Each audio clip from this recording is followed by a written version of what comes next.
Didn't really think this one through.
All right, guys, what is going on? Thank you guys for making it to the end of the video. Today's task kind of started super late. I came out here, wasn't sure what I was gonna do, and then I realized, looking at my list, the only thing not checked off is the battery and relocation.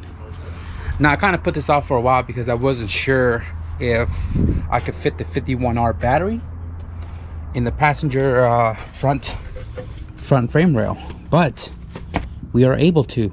Now I do have to modify the bumper a little bit, and granted the bumper has been heavily modified, like cut up already.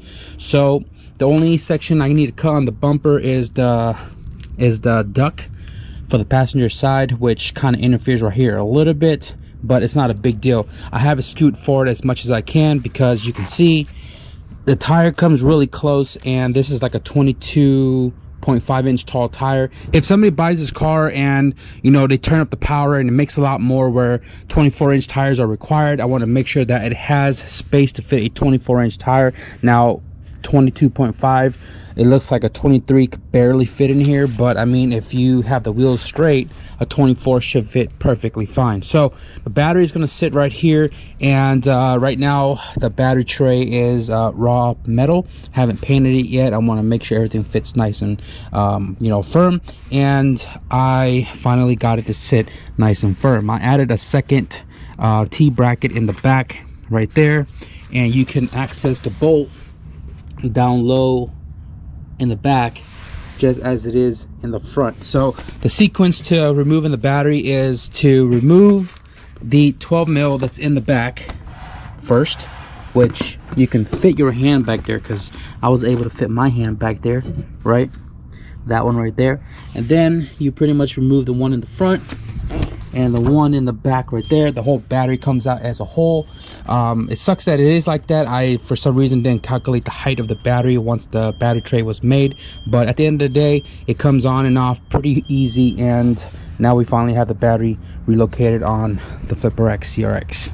Haven't wired it all up yet because I need to go through my bin and figure out what power cables and ground cables I have, the length that I need to take care of all that. I need terminals and all that as well too, so I'm probably gonna take care of that another day. But the main goal was to get the battery up in the front, and we completed that task today.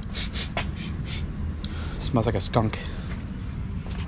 The last thing I got to do before I end this video, guys, is fit the bumper up. And like I said, it's a small little modification right there in that corner. It should fit. The bumper lamp should also fit. It sits behind the bracket right here, which the bracket sits there. So this whole section right here is for the corner lamp. But like I said, before we end this video, I'm gonna go ahead and get this modified and toss back into the car.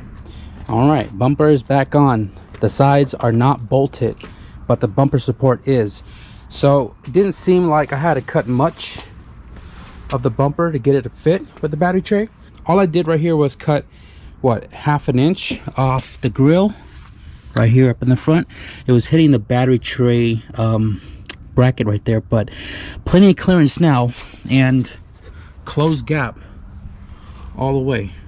That's awesome. One more look at the battery, guys. Nice and tucked inside. 51R battery, which is what these cars take, and nice and secured in there. Now I do have about an inch on the positive post to the frame rail, but once I put the terminal on, I am going to like tape it up to make sure it's not going to touch chassis, but I think we're good. So wheel can rotate and go left to right, lock to lock without touching the tray. We got plenty clearance down there, and that pretty much wraps up the battery relocation for the Flip RX CRX. And I don't have a light bulb in here. I hope you guys enjoyed this one. Again, today was just kind of random. I didn't really have a real task to do, and then I realized looking on my whiteboard that I still need to do the battery in it. But that's one big thing out of the way, and all we got to do is run the cables, and then we'll double check with making sure the car gets power and ground like it should, turns on fire like it should. But we'll take care of all that once we get the fuel pump in. The fuel pump should be here in 2 days because today everything was closed, so it gets shipped tomorrow. But we got some things coming for this car, and then as soon as I get that situated, all the brake stuff comes in, get that situated, we'll get this car to the dyno, and then the car will be officially up for sale. But if you guys enjoyed today's video a little bit, be sure to leave a thumbs up, and if you guys want to stick around for more shenanigans, be sure to hit the subscribe button. But with that being said, thank you guys for watching, and I'll see you guys in the next video. Peace.